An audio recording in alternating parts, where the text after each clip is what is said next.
Hi friends, RTO ಇಲಾಖೆಯಿಂದ ಇದೀಗ ಹೊಸ ನೇಮಕಾತಿ ಅಧಿಸೂಚನೆ ಪ್ರಕಟ ಆಗಿದೆ ಮತ್ತು ಆಸಕ್ತ ಅಭ್ಯರ್ಥಿಗಳಿಂದ ಅರ್ಜಿಯನ್ನು ಆಹ್ವಾನಿಸಲಾಗಿದೆ.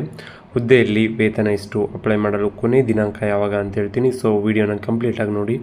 ಇನ್ನುವರೆಗೆ ಯಾರು ನನ್ನ ಚಾನಲ್ಗೆ ಸಬ್ಸ್ಕ್ರೈಬ್ ಆಗಿಲ್ಲ, ಮುಂದೆ ಬರುವ ಎಲ್ಲ ಸರ್ಕಾರಿ ಹುದ್ದೆಗಳ ಮಾಹಿತಿಗಾಗಿ ಈ ಕೂಡಲೇ ಸಬ್ಸ್ಕ್ರೈಬ್ ಮಾಡ್ಕೊಳ್ಳಿ. So KPSC Karnataka public service ಕಮಿಷನ್ನಿಂದ ಈಗ ಖಾಲಿ ಇರೋ ಮೋಟಾರು ವಾಹನ ನಿರೀಕ್ಷಕರು, ಮೋಟಾರ್ ವೆಹಿಕಲ್ ಇನ್ಸ್ಪೆಕ್ಟರ್ ಹುದ್ದೆಗೆ ಅರ್ಹ ಮತ್ತು ಆಸಕ್ತ ಅಭ್ಯರ್ಥಿಗಳಿಂದ ಅರ್ಜಿಗೆ ಆಹ್ವಾನಿಸಲಾಗಿದೆ. ಸೊ ಅದಕ್ಕೆ ಏನೇನು ದಾಖಲೆಗಳು ಬೇಕೆಲ್ಲ ಸಂಪೂರ್ಣ ಮಾಹಿತಿಯನ್ನು ನಾನು ಈ ವಿಡಿಯೋದಲ್ಲಿ ತಿಳಿಸಿದ್ದೀನಿ. ಇಲಾಖೆ ಹೆಸರು ಬಂದ್ಬಿಟ್ಟು ಸಾರಿಗೆ ಇಲಾಖೆ, ಹುದ್ದೆ ಹೆಸರು ಬಂದ್ಬಿಟ್ಟು ಮೋಟಾರು ವಾಹನ ನಿರೀಕ್ಷಕರು, ಗ್ರೂಪ್ C ಹುದ್ದೆ. ಟೋಟಲ್ ಖಾಲಿ ಇರೋ ಹುದ್ದೆಗಳ ಸಂಖ್ಯೆ 76 ಹುದ್ದೆಗಳು ಖಾಲಿ ಇದ್ದಾವೆ. ಅರ್ಜಿ ಸಲ್ಲಿಸುವ ಬಗ್ಗೆ ನೀವು ಆನ್ಲೈನ್ನಲ್ಲಿ ಅಪ್ಲೈ ಮಾಡಬೇಕಾಗಿರುತ್ತೆ.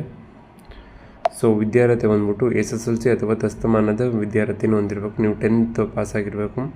3 ವರ್ಷಗಳ ಡಿಪ್ಲೊಮೊ ಇನ್ ಆಟೋಮೊಬೈಲ್ಸ್ ಇಂಜಿನಿಯರಿಂಗ್ ಅಥವಾ ಡಿಪ್ಲೊಮೊ ಇನ್ ಮೆಕ್ಯಾನಿಕಲ್ ಇಂಜಿನಿಯರಿಂಗ್ ಅರ್ಹತೆಯನ್ನು ಹೊಂದಿರಬೇಕು, ಅಥವಾ ಆಟೋಮೊಬೈಲ್ ಇಂಜಿನಿಯರಿಂಗ್ ಅಥವಾ ಮೆಕ್ಯಾನಿಕಲ್ ಇಂಜಿನಿಯರಿಂಗ್ ಪದವಿಯನ್ನು ಪಡೆದಿರಬೇಕು, ಮತ್ತು ಲಘು ಮೋಟಾರ್ ವಾಹನ ಮತ್ತು ಮೋಟಾರ್ ಸೈಕಲ್ ಚಾಲನಾ ಪರವಾನಗಿಯನ್ನು ಹೊಂದಿರಬೇಕು.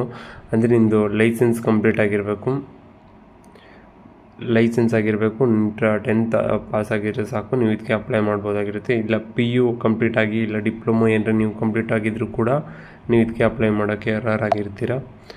ಸೊ ವಯೋಮಿತಿನ ನೋಡ್ಕೊಂಬರಿದ್ದಾರೆ. ಕನಿಷ್ಠ 18 ವರ್ಷ, ಸಾಮಾನ್ಯ ಅಭ್ಯರ್ಥಿಗಳಿಗೆ ಗರಿಷ್ಠ 35 ವರ್ಷ ನಿಗದಿಪಡಿಸಿದ್ದಾರೆ.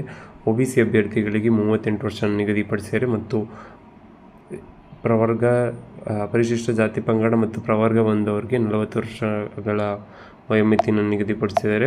ಸೊ 5 ವರ್ಷಗಳ ವಯೋಮಿತಿ ಸಡಿಲಿಕೆ SC ST ಅಭ್ಯರ್ಥಿಗಳಿಗಿರುತ್ತೆ, ಮತ್ತು 3 ವರ್ಷಗಳ ಕಾಲ OBC ಅಭ್ಯರ್ಥಿಗಳಿಗೆ ವಯೋಮಿತಿ ಸಡಿಲಿಕೆನ ಕೂಡ ನೀಡಿದ್ದಾರೆ. ಸೊ ಅದು ಸದುಪಯೋಗನ ಪಡಿಸ್ಕೊಳ್ಳಿ. ಸೊ ವೇತನ ಶ್ರೇಣಿ ಬಂದ್ಬಿಟ್ಟು ಆಯ್ಕೆಯಾದ ಅಭ್ಯರ್ಥಿಗಳಿಗೆ ಮಾಸಿಕ 33,450ರಿಂದ 62,600. ಸೊ ಸ್ಯಾಲ್ರಿ ಕೂಡ ಚೆನ್ನಾಗೇ ಇದೆ. ಗೌರ್ಮೆಂಟ್ ಜಾಬ್ ಆಗಿರೋದ್ರಿಂದ ಜಾಬ್ ಸೆಕ್ಯೂರಿಟಿ ಕೂಡ ಇರುತ್ತೆ. ಸೊ ಇನಿಷಿಯಲ್ ಸ್ಯಾಲರಿ ನಿಮಗೆ 33,450ರಿಂದ ಸ್ಟಾರ್ಟ್ ಆಗುತ್ತೆ. ಸೊ ಮಿಸ್ ಮಾಡ್ದೇನೆ ಅಪ್ಲೈ ಮಾಡಿ. ಸೊ ಅರ್ಜಿ ಶುಲ್ಕ ನೋಡ್ಕೊಂಬರಿದ್ದಾರೆ. ಸಾಮಾನ್ಯ ಅಭ್ಯರ್ಥಿಗಳಿಗೆ 600 ರೂಪಾಯಿ ನಿಗದಿಪಡಿಸಿದ್ದಾರೆ. OBC ಅಭ್ಯರ್ಥಿಗಳಿಗೆ 300 ರೂಪಾಯಿ ನಿಗದಿಪಡಿಸಿದ್ದಾರೆ, ಮತ್ತು ಮಾಜಿ ಸೈನಿಕ ಅಭ್ಯರ್ಥಿಗಳಿಗೆ 50 ರೂಪಾಯಿ ನಿಗದಿಪಡಿಸಿದ್ದಾರೆ. SC ST ಮತ್ತು ಪ್ರವರ್ಗ 1 ಮತ್ತು ಅಂಗವಿಕಲ ಅಭ್ಯರ್ಥಿಗಳಿಗೆ ಯಾವುದೇ ಅರ್ಜಿ ಶುಲ್ಕ ಇರೋದಿಲ್ಲ.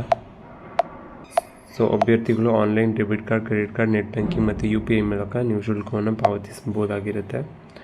ಸೊ ಪ್ರಮುಖ ದಿನಾಂಕಗಳು ನೋಡ್ಕೊಂಬರಿದ್ದಾರೆ. ಅರ್ಜಿ ಸಲ್ಲಿಸಲು ಪ್ರಾರಂಭ ದಿನಾಂಕ ಸ್ಟಾರ್ಟ್ ಆಗಿರೋದು ಏಪ್ರಿಲ್ 22ಕ್ಕೆ ಸ್ಟಾರ್ಟ್ ಆಗಿದೆ, ಮತ್ತು ಕೊನೆಯ ದಿನಾಂಕ ಬಂದ್ಬಿಟ್ಟು June 30. So nearly 2 months time ಕೊಟ್ಟಿದ್ದಾರೆ. ಸೊ ಅಷ್ಟರೊಳಗೆ ಅಪ್ಲೈ ಮಾಡಿ. ನೋಟಿಫಿಕೇಷನ್ ಮತ್ತು ಅಪ್ಲೈ ಮಾಡೋ ಲಿಂಕ್ನ ಡಿಸ್ಕ್ರಿಪ್ಷನಲ್ಲಿ ಕೊಟ್ಟಿದ್ದೀನಿ.